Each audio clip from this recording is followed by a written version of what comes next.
How's it going, YouTube? Coming in today with another video, and today, guys, what the video is going to be Dracotail. I think this deck is very cool just because of the fact that you have so much interaction in both turns, and of course, it's very mirroring of tier, which is definitely very interesting because it's definitely going to be more so like post-Miller's tier, right, where you have to play very like mid-rangey, very high rolly, and it's also one of those things where you can build the deck to just be all gas, no brakes. But this is definitely very interesting because you can build this deck very, very mid-range with a ton of hand traps as well. And you can also play cards like Dragoon. There's a lot of different ways that you can build Dracotail, and we'll talk about a lot of those today. And I'll show you a very spicy combo that you might not know. So definitely go ahead and check my sponsors on Gem, Cloud, Arla, Imperium, Dragonshield, RW, MainPhaze, and Grimoire down below in the description. Definitely go and subscribe to the YouTube channel if you haven't already, so we can hit our goal at 30,000. Let's hop right on into Dracotail. So the first thing I want to say is this deck is, for the most part, mid-range until we get to new level 2 in Dooms of Dimension, which will combo very well with Branded Fusion. One Branded Fusion or one Aluber or a Branded Opening and a discard is full combo through Branded and Dracotail. I think that we're going to see a build similar to Chimera, where we included Branded Fusion in a very small package, and then we did both combos that way, but we leaned heavier into the deck's engine that we wanted to play, which was Chimera at the time. Now it's probably just going to be Dracotail. I think the deck's very good.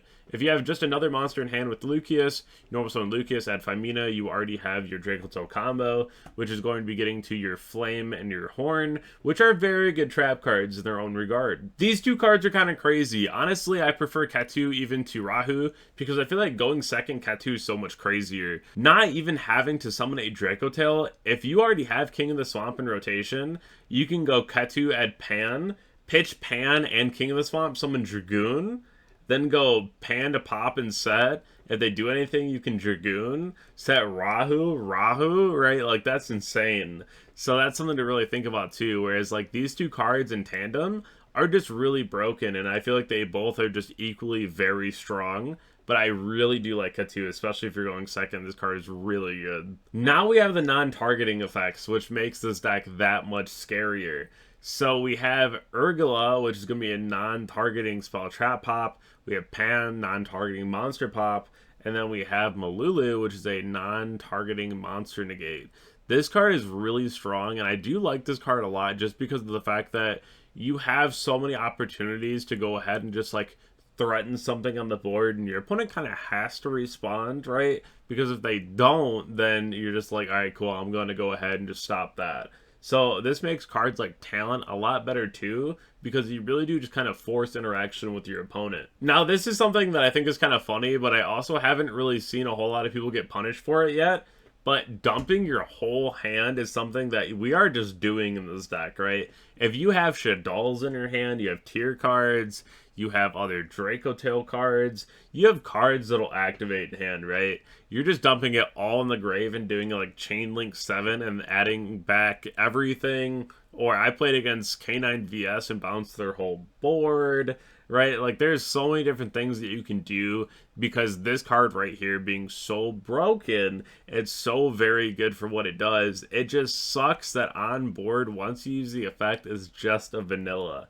And then the Reborn effect, it's like fine, but it doesn't really do anything. And that's where the deck is like very mid-range, where it's like, yes, when you summon it, it's crazy, but then it's just a vanilla. So the deck is only as good as it can be until we get like new support. Maybe we get like a quick play, which would be pretty cool. Maybe we get like a new fusion. We'll have to wait and see in the future what more we get for this deck, but I'm sure there's going to be more. After you're able to bait out like a hand trap or two and then slam Rahu, that's when you just go ahead and dump your entire hand, and your opponent's just like, well, this kind of sucks, because you're bouncing everything and just getting your hand back if you need to.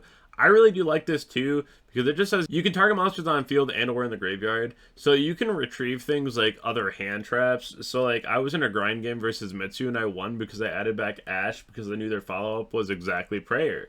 So that's something where you can use this to your advantage, especially when you're playing very high impact hand traps. There's so many different engines that you can use in this deck too. I really like the cashier cards because if you're going first, you can side in Unicorn, which is really broken versus things like Yummy. So you can do like Unicorn, Fenrir, Wraithsoth, Birth, right? Just to make sure that you're able to see these cards going first. Plus, they're like not bad to draw because you can always pitch them and get them back. And then even Fenrir can add Unicorn, which gives you another monster in hand. So it's all pretty solid. I like Cartasia. I think the one build that won a regional recently with no deployment, only playing Cartasia, I think it's really smart. I think that's really, really good. Cartasia by itself is a crazy card, and I'm very excited for the level 2, so we can use Branded Fusion and get more usage out of the Cartasia. The K9 cards are very popular in this deck right now, and I'll show you why. There's a really crazy combo that you can do. The Shadal cards, of course, being Shadal cards, they're just so good to make Winda. Tearlament, that's my coat, but it's a good coat. I like it a lot, and that's something that I've been playing a lot online. Then there's King of the Swamp. And King of the Swamp, I think, is the most polarizing one, because there's either people who are like, you absolutely have to play it, it's mandatory, and then there's the other half of Dracotail players where it's like, that card is terrible, why would you play that? So the community is very split in King of the Swamp. But definitely a lot of engines that you can play, and there's definitely going to be more than just these. Shout out to my friend Spencer. We were talking about this deck a lot, and we think that like the pile variant is probably going to be the best. So you have like Fiendsmith, K9, and Dracotail. You just kind of play it all in one and just do like engine the deck, right? And a lot of the times I feel like the most engines in a deck have been the best decks in the format. And this is one where it's just kind of like good stuff pile, right? And I don't feel like that's necessarily all that bad. Alright, so to start this combo off, we have Azuna and Jokul. So if you have these two cards in hand for this deck, it's really good. I think these two are probably one of the crazier combos I've seen in a long time. So you start off pretty normal. You just go Jokul, summon the Azuna, and then Azuna's going to dump the Lupus here. But what's really cool is that you'll add the Lantern like usual, but you'll just go ahead and just summon the Lantern. You won't make like a Ripper or anything. Then the Lantern will grab you the Case of K9, and then grab the Azuna from deck. So right where we're at right now, we use the Lantern on the Lupus, so once it leaves board, it won't get banished, right? Because we didn't use its own effect. We're at summon 4, so we can't get Nibiru. And we also haven't used Azuna yet. We're light locked right now, which is perfectly fine as well, and you'll see why. So you're going to link all 4 into Skuldred, and then Skuldred here will draw you, and then you can put 3 back. Now, you still have 3 other cards in your hand as well from when you started, so your hand here is massive, and then you just got to put 3 back, and it really does fix your hand into whatever it is that you want to do next. And then you also have the Skuldred special summon, so if you get to like Malulu or Lucius, you can just like special those cards from your hand. But the better part here is that we haven't even normal summoned, so you can just go ahead and normal summon. Or if you want to just like hold your normal summon for later because you have a lot to use at the moment, then you can just use the Skuldred summon. But the other thing here is, what happens if you get ashed on Skuldred? Well, that's fine, because we haven't used Lupus and we haven't used Azuna. So if you get ashed on Skuldred, you just go Azuna, Lupus, Ripper, right? So you still have the negation before you normal summon like a Lucius out of your hand or activate Katu or Rahu, right? So you still have a lot of availability to just go ahead and play through whatever your opponent's about to do. The other thing that I really like about this too, and why I think this is just like so beyond broken of a combo, is because Skuldred's already a dragon. So a lot of people are already summoning Heretic Seal in this deck.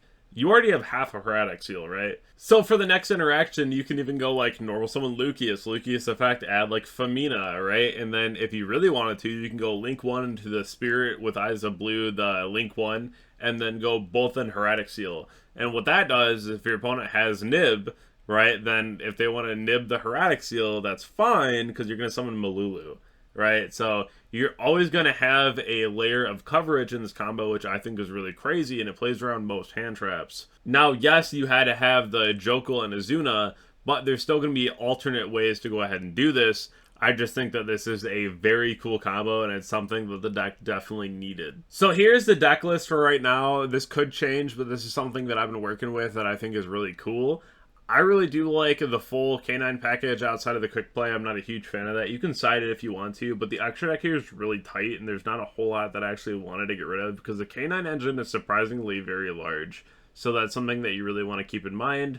I am just maining the Fuwas, the Ashes, Ogres, and Nibiru, and then I'm also maining just one of each doll because you still want the option to make Winda, but you want as many live hands as possible. And if you don't want to be playing the dolls, you can just do the 1/1/1 engine of Fiendsmith, which is just going to be one quick play, one Lacrima, one Engraver. You'll have to rework the extra deck a little bit, but then you can play the K9, Fiendsmith, and Dracotail, which will give you like the Caesar protection as well, right? Which is pretty good. I still like Droll right now. I'm still siding it. A lot of people are off it, but I think the card's still very important to have. Definitely let me know what you think about Dracotail down below, and I'll talk to you guys all in the next one. Thank you.